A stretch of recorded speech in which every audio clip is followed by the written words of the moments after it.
por tribulaciones, y el Señor ha puesto en el corazón de alguien, hermanos, en compartir esto, y pues juntos yo sé que podemos recaudar algo, ya sea dinero, una despensa, ropa, juguetes, para poder ir, hermanos, y llevar estas provisiones con los hermanos. Pero gracias a Dios, hermanos, por todas esas cosas. Pero vamos a la Biblia, hermanos, a la carta a Santiago capítulo 1. Santiago capítulo 1, leemos, hermanos, del verso 2 al 14, puestos de pie, hermanos, para honrar la palabra de nuestro Dios. Santiago capítulo 1, del 2 al 14. Después de esta lectura, hermanos, vamos a hacer una oración. Estaremos yendo a unos cuantos pasajes más de la Biblia, hermanos. Luego volveremos aquí a Santiago capítulo 1, versos del 2 al 14. De una manera alternada, hermanos, hacemos esta lectura.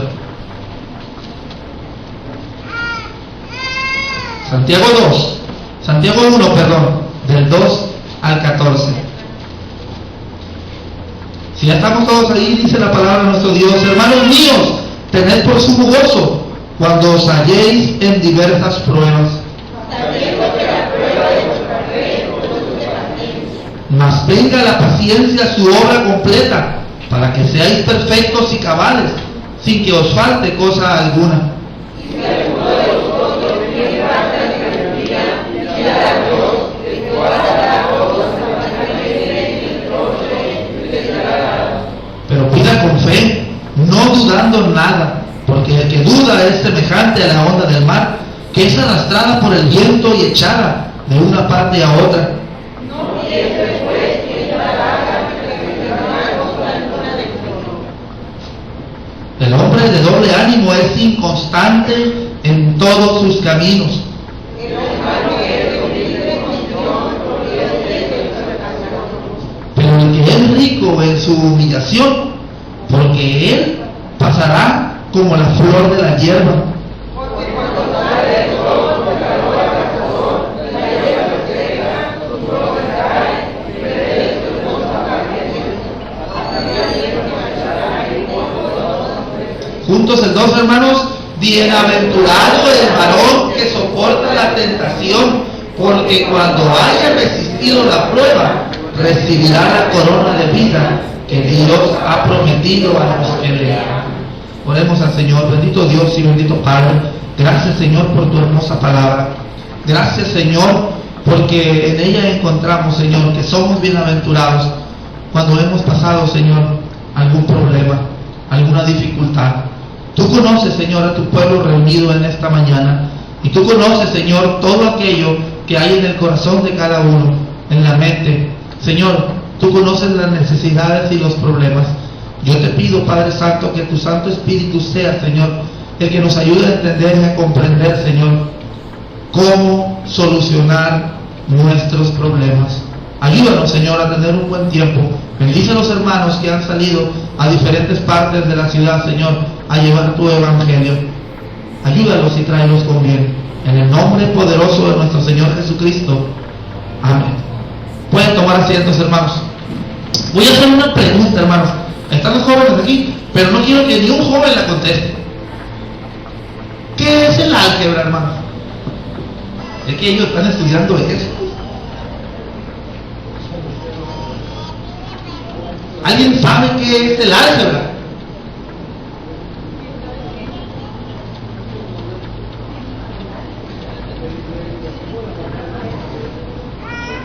Son operaciones matemáticas con letras que tienen un valor determinado. El álgebra, exactamente, hermanos, es una rama de las matemáticas en la que se usan letras para representar relaciones aritméticas. Al igual que en la aritmética, las operaciones fundamentales del álgebra, hermanos, son adición, sustracción, multiplicación, división y cálculo de raíces. ¿De dónde proviene? ¿Cuál es el origen del álgebra? Los babilonios, hermanos, desarrollaron técnicas y métodos para medir y contar. impulsados en parte por la necesidad de resolver problemas. ¿Cuál es la historia del álgebra? La historia, hermanos, del álgebra comenzó en el antiguo Egipto y Babilonia, donde fueron capaces de resolver ecuaciones lineales, por ejemplo, ax igual a b, y cuadráticas, ax al cuadrado más b al cuadrado igual a c, así como ecuaciones indeterminadas como x al cuadrado más y al cuadrado es igual a z al cuadrado. Ya tuvieron su clase de matemáticas este día, con varias incógnitas.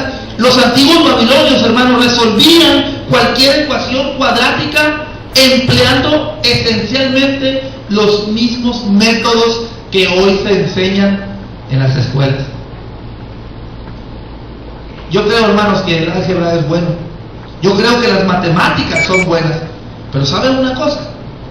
Hay problemas en la vida diaria que el álgebra y las matemáticas los pueden solucionar. Hay problemas, hermanos, en la vida diaria que el álgebra no los puede solucionar. Todos los que estamos aquí hemos pasado por problemas, o estamos pasando por un problema, o vamos a pasar por un problema. No es trabalenguas, pero el problema es cómo enfrentamos el problema. El cristiano, hermanos, debe de saber dos cosas en esta mañana. Cada uno de nosotros debemos de aprender dos cosas: que tarde o temprano algún problema llegará. Que tarde o temprano algún problema llegará. Y la otra cosa es que tiene que saber cómo enfrentar el problema. Porque muchas veces nosotros, hermanos, enfrentamos los problemas, como decía una hermana hace un momento, a nuestra manera, con nuestras fuerzas. Pero el Señor, hermanos, en esta mañana nos quiere mostrar cómo debemos de enfrentar el problema. Isaías, capítulo 37, hermanos. Vamos a la Biblia, hermanos, a Isaías, capítulo 37.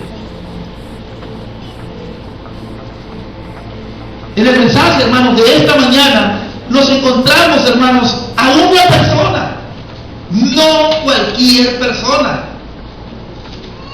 una persona que era un rey de Israel. Es el rey Ezequías. Era uno, hermanos, de los mejores reyes que habían habido en la tierra de Israel. Pero eso no lo mantuvo exento a que tuviera problemas. Vamos a ver las cualidades de este hombre. Vamos a ver, hermanos, las cualidades de este hombre. Pero antes, hermanos, antes de ir a esas cualidades que se encuentran, hermanos, en Segunda de Reyes, capítulo 18, quiero que leamos, hermanos, Isaías 37. Isaías 37, del 14 al 20 solamente. Yo voy a hacer la lectura, hermanos, usted ponga mucha atención. Dice la palabra de Dios: y tomó Ezequías las cartas de mano de los embajadores y las leyó, y subió a la casa de Jehová y las extendió delante de Jehová. Entonces Ezequías oró a Jehová diciendo: Jehová de los ejércitos, Dios de Israel, que moras entre los querubines, solo tú eres Dios de todos los reinos de la tierra. Tú hiciste los cielos y la tierra. Inclina, oh Jehová, tu oído y oye. Abre, oh Jehová, tus ojos y mira, y oye todas las palabras de Sennacherib, que ha enviado a blasfemar al Dios viviente. Ciertamente, oh Jehová, los reyes de Asiria destruyeron todas las tierras y sus comarcas, y entregaron los dioses de ellos al fuego, porque no eran dioses, sino obras de manos de hombre, madera y piedra. Por eso los destruyeron. Ahora pues, Jehová Dios nuestro, líbranos de su mano, para que todos los reinos de la tierra conozcan que solo tú eres Jehová. El rey Ezequías enfrentando, hermanos, un problemón. Era un rey que siempre hacía las cosas de Dios. En Segunda de Reyes, capítulo 18, encontramos las cualidades, hermanos, de este rey. Eran cualidades, hermanos, que pocas personas tienen. Eran cualidades, hermanos, que nosotros debemos aprender a tener.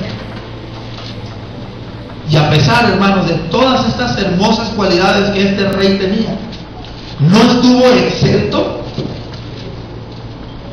a pasar por un problema. Segunda de Reyes 18, del 1 al 7, que alguien o juntos lean, hermanos, por favor.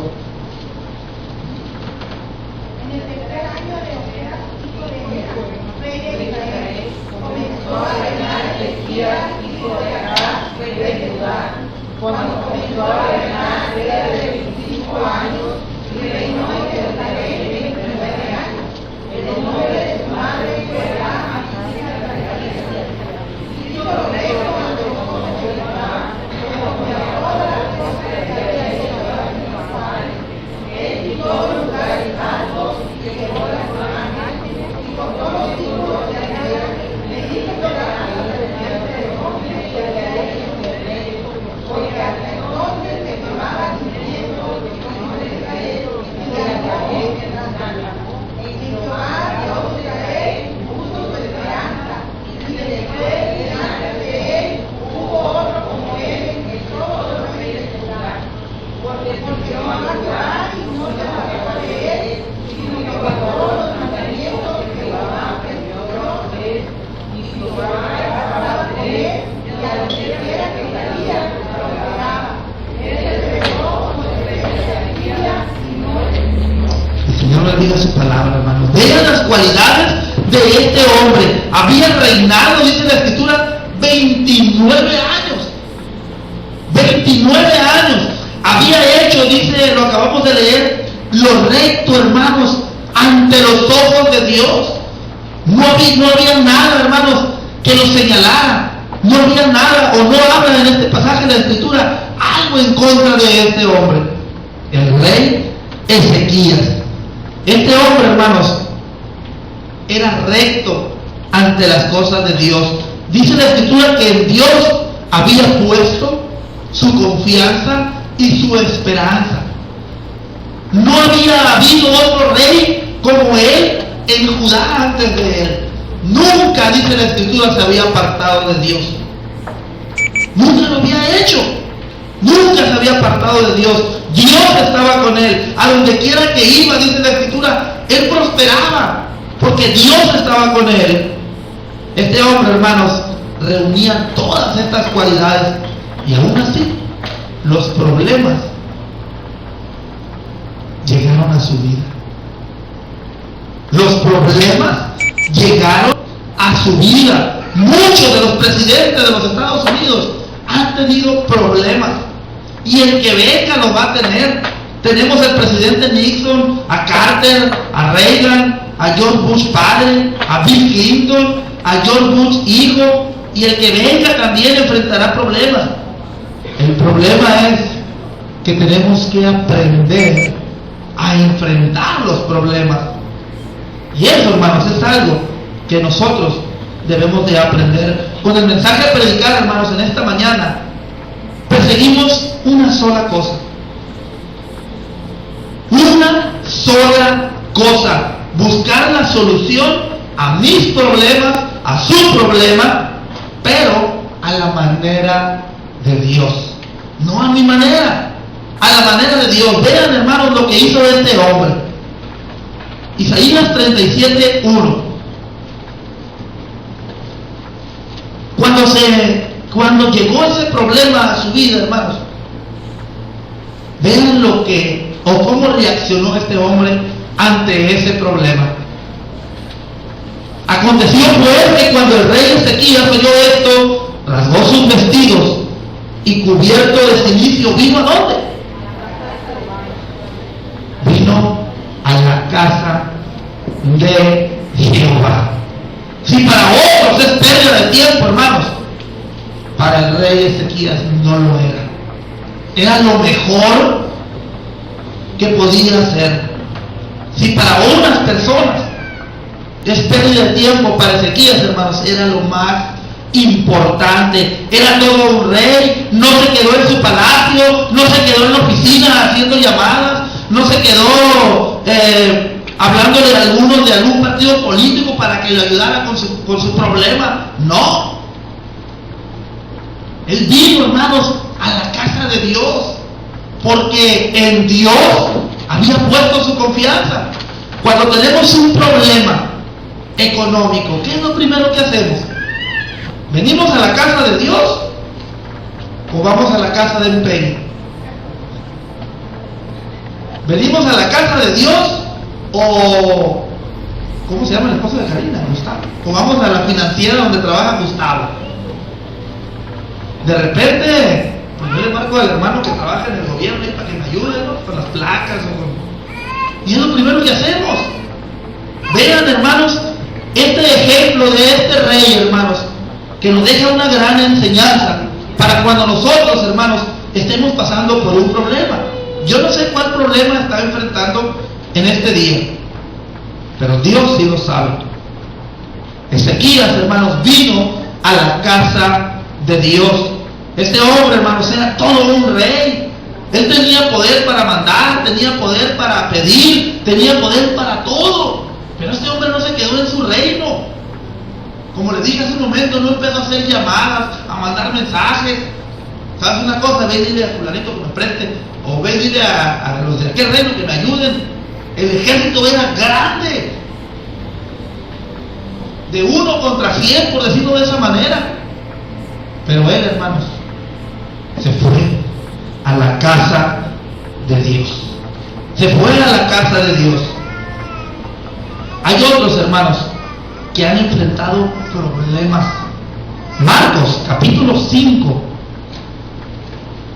Y hay una lista larga, hermanos, de hombres que nos dejan una enseñanza tremenda.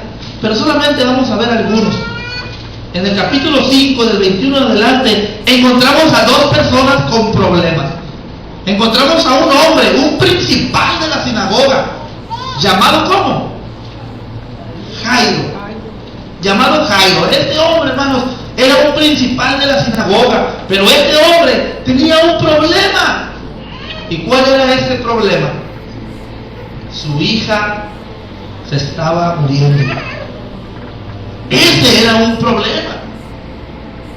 Este hombre, hermanos, así como dicen muchos, ¿no? Su religión no se lo permitía, pero a él no le importó lo que dijera aquel, lo que dijera el de allá, lo que dijera el que está para allá. A él no le importó nada. Él viene, dice la Escritura, hermanos, y se postra ante los pies del Señor Jesucristo.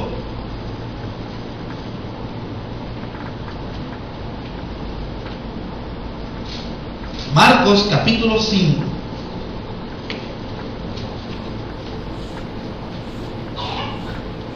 Dice el 21 en adelante, voy a hacer la lectura, hermanos. Pasando otra vez Jesús en una barca a la otra orilla, se reunió alrededor de él una gran multitud y él estaba junto al mar. Y vino uno de los principales de la sinagoga llamado Jairo, y luego que le vio, ¿qué hizo?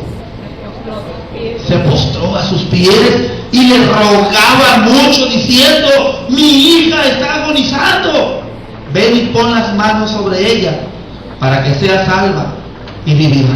A este hombre, hermano, no le importó lo que se dijera de él. Él practicaba otra doctrina, él enseñaba otras cosas, pero este hombre conocía las Escrituras y sabía quién era el Señor Jesucristo. Él sabía que él tenía el poder para sanar a su hija. Este hombre, hermanos, no le importó lo que se dijera de él, lo que dijera el de allá o el de acá. Este hombre tenía un problema y él sabía quién tenía la respuesta a su problema. En este mismo pasaje, hermanos, encontramos a otra persona con un problema también de 12 años. Dice el 24 del capítulo 5 de Marcos: fue pues con él y le seguía una gran multitud y le apretaban. Pero una mujer que desde hacía 12 años padecía de flujo de sangre y había sufrido mucho de muchos médicos y gastado todo lo que tenía y nada había aprovechado. Antes le iba peor. Cuando oyó hablar de Jesús, vino por detrás entre la multitud y tocó su manto. Una mujer, dice la Escritura, hermanos, le detectaron su problema. Algunos dicen que eran miomas, quistes. El problema, hermanos, era de salud. Dice la Escritura que ella había gastado todo lo que tenía. No sé si haya ido para allá, para Sinaloa, donde Joan Sebastián hizo famoso el pueblito. Muchas personas gastan, hermano, el dinero buscando soluciones a su vida. Viajan para allá, viajan para acá. Vean lo que hizo esta mujer. Oyó hablar de Jesús. Yo no sé cuántas veces usted haya hablado o haya escuchado hablar de Jesús. Esta mujer, hermanos, oyó hablar de Jesús. ¿Qué dice, hermanos? Romanos 10, 17.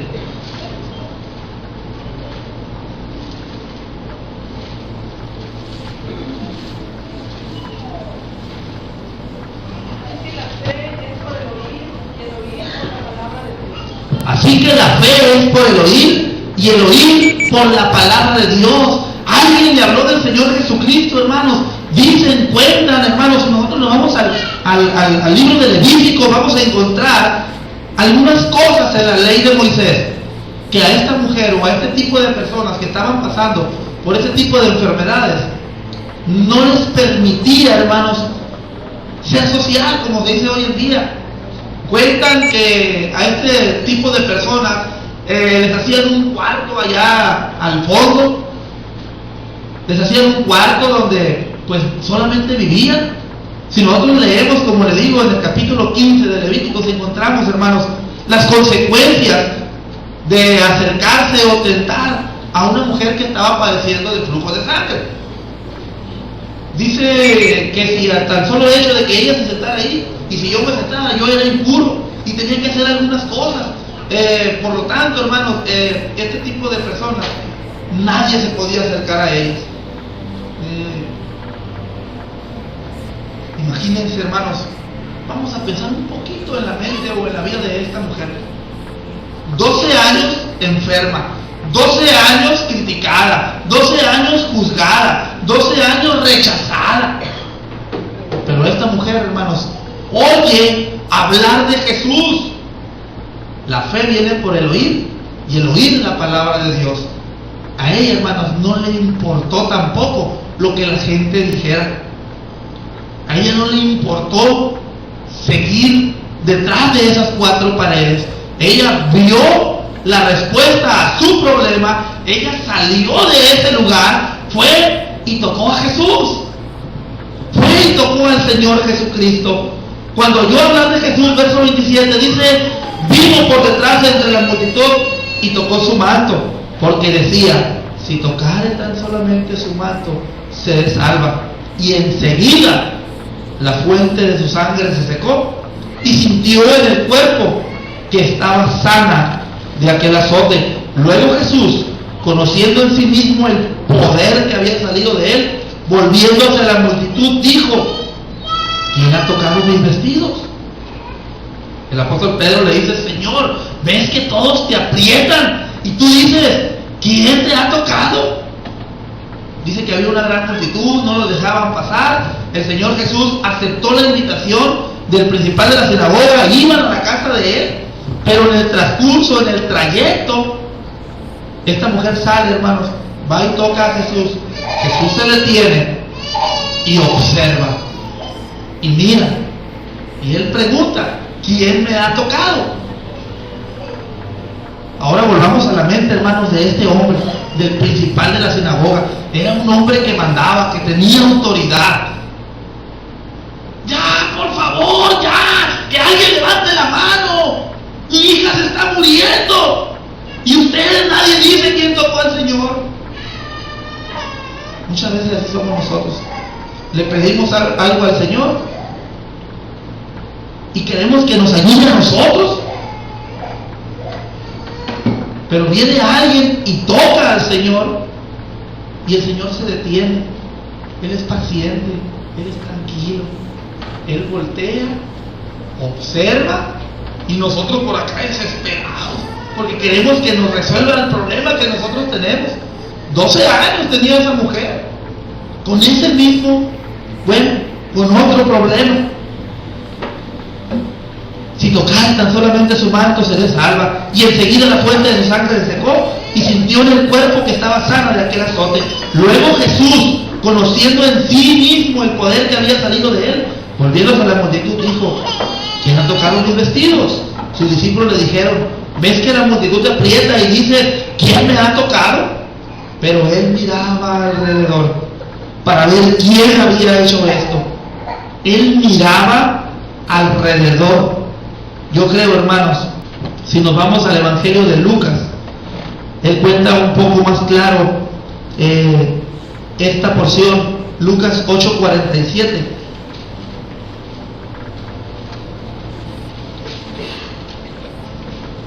Dice: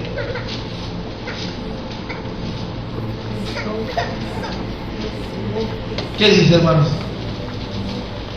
8:47 de Lucas. Cuando la mujer vio que no había quedado oculta, vino temblando y postrándose a sus pies, le declaró delante de todo el pueblo por qué causa le había tocado y como al instante había sido sanada. Dice: entonces, cuando la mujer vio que no había quedado oculta, vino temblando y postrándose a sus pies, le declaró delante de todo el pueblo por qué causa le había tocado y cómo al instante había sido sanada. Yo creo, hermano, me pongo a pensar, a veces pienso, esta mujer sale de su cuarto, sale de eso que la tenía aprisionada, ve al Señor Jesús, va, lo toca y rápido se devuelve.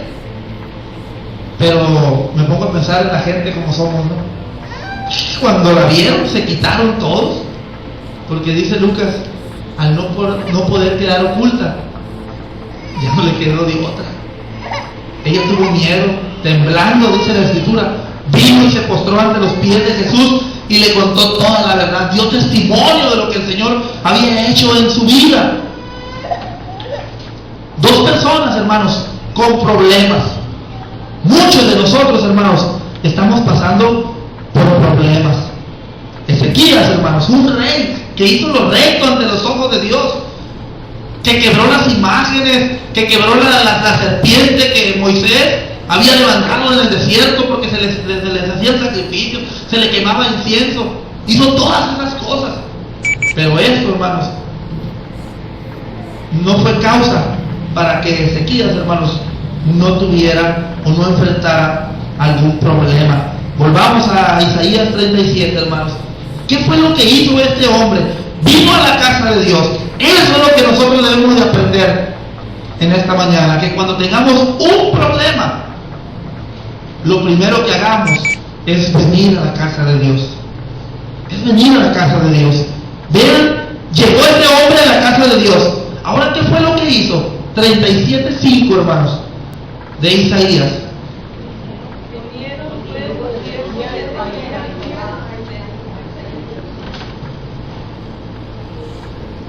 Dice: vinieron pues los siervos de Ezequías a Isaías, y les dijo Isaías: diréis así a vuestro Señor, dice el 6, así ha dicho Jehová, no temas por las palabras que has oído, con las cuales me han blasfemado los siervos del rey de Asiria.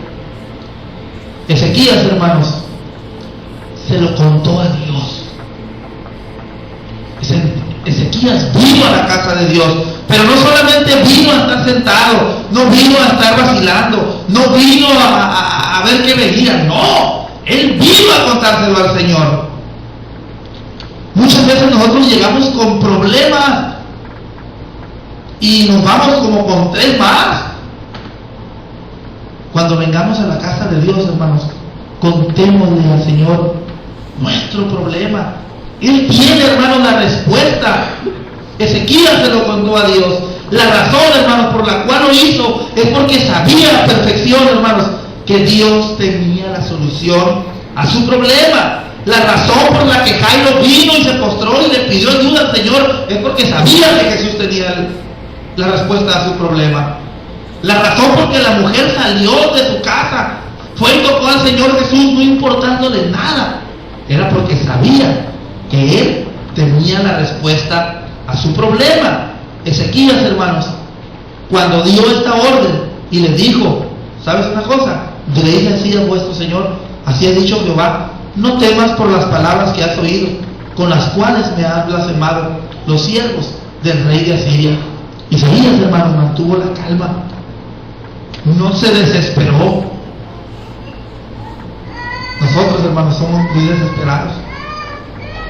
El Señor, hermanos, está con nosotros, pero muchas veces nos desesperamos y actuamos con nuestras fuerzas. Ezequías no. Ezequías mantuvo la calma. Segunda de Crónicas, capítulo 32, verso 2.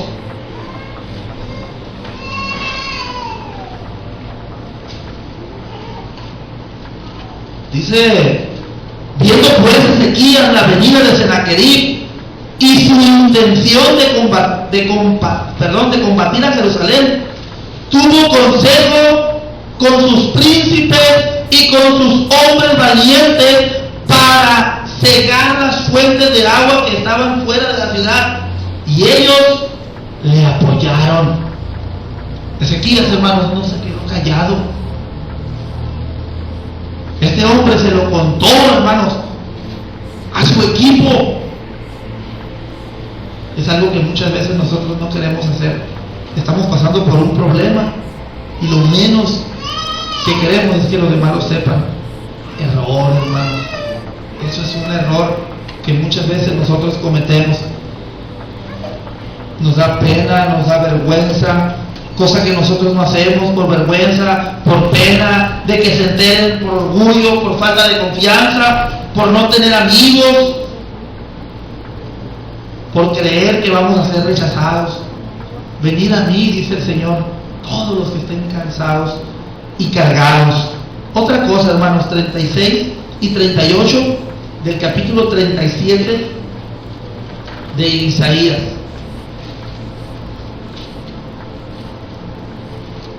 Del 36 al 38 dice, y salió el ángel de Jehová y mató a 185,000 en el campamento de los asirios, y cuando se levantaron por la mañana, he aquí que todo era cuerpos de muertos.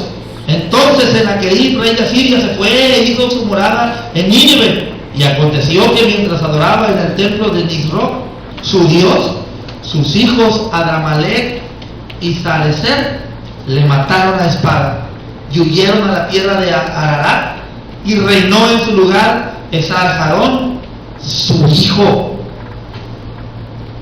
Ezequías, hermanos, lo compartió con otros. Ezequías, hermanos, solucionó su problema. Solucionó su problema a la manera de Dios. No creo que él hubiera matado a tantos como lo hizo el ángel del Señor. Ezequías enfrentó un problema. Y él dijo, Señor, aquí están las cartas que el rey de Asiria me ha traído a mí. Señor, yo no tengo fuerzas para pelear contra él. El Señor le dice, ¿y quién te dijo que tú vas a pelear? La guerra es mía, dice el Señor. La guerra es mía. Yo doy la paga, dice el Señor. Pero muchas veces nosotros, hermanos, confiamos en nuestras fuerzas, confiamos en lo que nosotros creemos que está bien, y dejamos o descuidamos lo principal. Dejamos lo principal. Dios, hermanos, nos irá mostrando acciones específicas que hemos de hacer, emprenderlas sin temor alguno en el nombre del Señor. Nosotros decimos, es imposible, no puedo con este problema.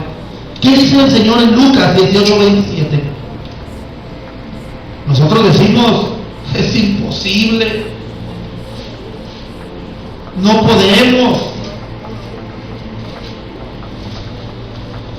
Esto es lo que nosotros decimos. 18:27 de Lucas. Él les dijo, lo que es imposible para los hombres es posible para Dios. Amén.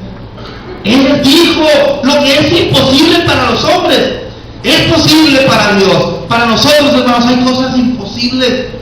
Para Dios, hermanos, todo es posible. Nosotros decimos, es que estoy muy cansado.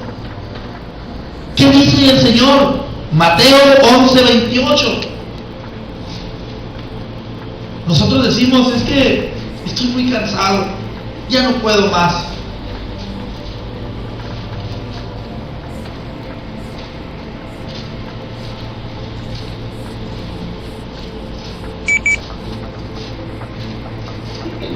Venid a mí todos los que están trabajados y cargados, y yo os haré descansar.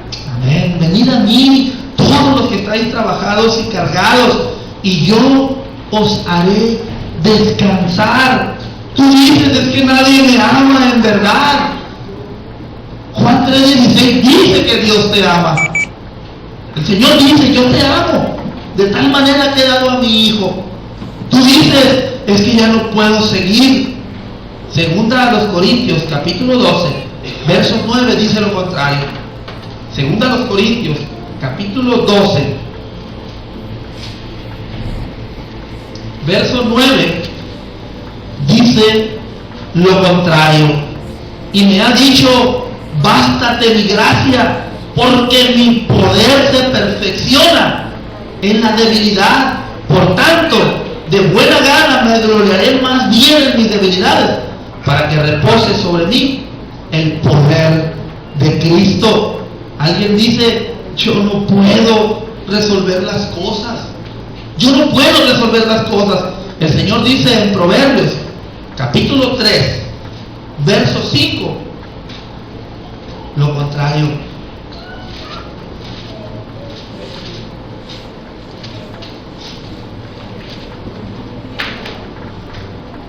Fíjate de Jehová de todo tu corazón y no te apoyes en tu propia prudencia. Tú dices, es que yo no lo puedo hacer. El Señor dice en Filipenses 4:13, todo lo puedes en mí, porque yo te fortalezco. El Señor dice eso, hermanos, siempre lo ha dicho. Tú dices, es que no vale la pena. Romanos 8:28 dice que sí vale la pena. Tú dices, es que no me puedo perdonar. El Señor dice, yo te perdono. Tú dices, no lo puedo administrar. El Señor dice, yo supliré todo lo que necesites. Filipenses 4:19. Tú dices, es que tengo miedo. El Señor dice, hey, yo no te he dado un espíritu de cobardía. El Señor dice tantas cosas, hermanos. Pero nosotros, hermanos, nos rehusamos. Un día un hombre decidió darse por vencido. Renunciaba a su trabajo, a su relación, a su espiritualidad. Quería renunciar a su vida. Fue al bosque para tener una última charla con Dios. Dios le dijo, ¿podrás darme una buena razón para no darme por vencido? Su respuesta me sorprendió. Mira a tu alrededor. Él dijo, ¿ves al helecho y al bambú? Sí, respondió. Cuando sembré las semillas del helecho y el bambú, las cuidé muy bien. Les di luz, les di agua. El helecho rápidamente creció. Su verde brillante cubría el suelo, pero nada salió de la semilla de bambú. Sin embargo, nunca renuncié al bambú. En el segundo año el helecho creció más brillante y abundante, y nuevamente nada creció de la semilla de bambú, pero no renuncié al bambú. En el tercer año aún nada brotó de la semilla de bambú, pero no renuncié. En el cuarto año nuevamente nada salió de la semilla de bambú, pero no renuncié. Luego, en el quinto año, un pequeño brote salió de la tierra. En comparación con el helecho, era aparentemente muy pequeño e insignificante, pero solo 6 meses después, El bambú creció a más de 100 pies de altura. Se le había pasado 5 años echando raíces. Aquellas raíces lo hicieron fuerte y le dieron lo que necesitaba para sobrevivir. No le daría a ninguna de mis creaciones un reto, dice el Señor, un reto que no pudiera sobrellevar. No renunciaría al bambú y nunca renunciaría a ti, dice el Señor. Tu tiempo vendrá y que serás muy alto, dice el Señor, pero no te rindas. No te rindas, dice el Señor. Cuando observo el campo sin arar, cuando los ásperos de labranza están olvidados y la tierra abandonada, me pregunto, ¿dónde están las manos de Dios? Cuando veo en la televisión cómo los niños en diferentes partes del África están muriendo de hambre, me pregunto, ¿dónde están las manos de Dios? Cuando veo cómo los terroristas destruyen edificios, activan bombas en centros comerciales, me pregunto, ¿dónde están las manos de Dios? Y un día le pregunté al Señor eso. Y después de otras interrogantes, me enfrento a Él y le pregunto, ¿dónde están tus manos, Señor? Para luchar por la justicia, para dar una caricia, un consuelo al abandonado, dar amor y ternura a los olvidados. Y escuché su voz que me reclamó, ¿no te has dado cuenta que tú eres mis manos? Atrévete a usarlas para mí, me dijo el Señor. Atrévete a usarlas. Y entonces comprendí, hermanos, que las manos de Dios somos tú y somos yo. Nosotros somos los que tenemos la fe poderosa en Jesús, la voluntad, el conocimiento y el coraje, hermanos, para luchar por un mundo más humano y más justo. Si nosotros, hermanos, hiciéramos nuestra parte como hijos de Dios, las cosas fueran distintas. Ya voy a terminar, hermanos. Ya voy a terminar con esto. El rey Ezequías, hermanos, fue un rey que siempre estuvo haciendo las cosas que le agradaban a Dios.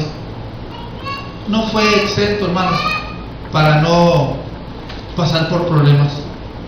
Yo no sé qué problema tengas tú en tu vida espiritual, en tu vida sentimental, monetariamente hablando, con alguna mueblería, problema financiero, hipotecas, enfermedades. Son tantas cosas que nos agobian, que nos quitan el sueño, como dicen, problemas con vecinos, con familiares. Pero yo quiero decirte en esta mañana, antes de que te vayas a tu casa, que Dios sabe cómo resolverá tu problema. Vamos a inclinar nuestros rostros y vamos a orar. Déjame terminar con una reflexión. Dios sabe de qué forma va a resolver ese problema que tienes en ti. Deja que sea Él quien se encargue de solucionárselo a su manera.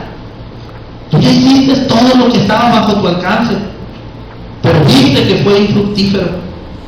De nada te ha servido afligirte y afanarte, pues a nada llegaste. Dios te ha llevado a un estado tal en que nada puedes hacer. Te has convencido que todo lo tienes en contra. No tienes los recursos a tu alcance y los que tienes no te sirven para nada. Antes de que te vayas de tu casa, déjame decirte, Dios sabe cómo resolverá tu problema. Él sabe lo que va a hacer. Todo lo tiene planeado. Él es experto en abrir caminos en donde no los hay. Él sabe cómo te librará de la estrechez en la que te encuentras en estos instantes. Tú únicamente créele. Cree en lo que ya te prometió en días anteriores. Cree en su capacidad sobrenatural. Cree en su fidelidad. Cree que va a intervenir de manera oportuna y milagrosa aunque veas que todo va en contra, cree que Dios te echará una mano, cree que te otorgará lo que necesitas, cree que nada ni nadie es capaz de estorbar todo cuanto haga a tu favor. Será Él quien dará la orden para que todo salga como Él ha decidido. ¿Lo crees? Quiero decirte que tu oración, tu súplica, tu ruego no ha sido en vano. Dios ha escuchado y ha decidido proceder a tu favor. Quiere que te convenzas de su poder, de su gracia y de su misericordia incondicional que tiene para ti. Que esa convicción te lleve a alabarle con un corazón confiado y agradecido. Alábale por lo que Él es. Nunca dudes del amor que Él te tiene a ti. Bendito Dios y bendito Padre, tú conoces a tu pueblo, tú conoces a cada uno de nosotros y sabes, Señor, el problema por el cual estamos pasando. Si hay algún hermano o alguna hermana en esta mañana que dice, ¿sabes una cosa, Señor? Ya no puedo. ¿Por qué no le dices al Señor, Señor, este es mi problema, ayúdame con él? Este es mi problema, ayúdame con él. Allí en tu lugar dile, Señor, ya no aguanto más, me siento indefenso. Bienaventurado, leímos al principio, el hombre que soporta la tentación. Bienaventurado el hombre que pasa la prueba, porque al final del camino el Señor tiene una corona para cada uno de nosotros. Tú dices, es imposible. Dios dice, todo es posible. Tú dices, estoy cansado. El Señor dice, ven, yo te haré descansar. Voy a terminar de orar. Bendito Dios y bendito Padre, tú conoces los corazones de cada uno de nosotros y conoces, Señor, qué es lo que necesitamos. Si necesitamos un despertar espiritual, Señor, sé que lo tienes para nosotros. Solamente estás esperando que nosotros vengamos a tu casa, así como lo hizo Ezequías, y te lo contemos a ti. Bendice a tu pueblo, Señor. Bendice a cada uno, Señor, y provee lo necesario. En esta oración incluimos, Señor, el regreso de nuestro pastor. Cuídalo, Señor, a él y al equipo que lo acompaña, Padre. Ayúdalos a llegar con bien. Bendice, Señor, a cada uno a sus hogares y a sentir tu presencia. En el nombre poderoso del Señor Jesucristo. Amén. Vamos a despedirnos, hermanos, con un canto.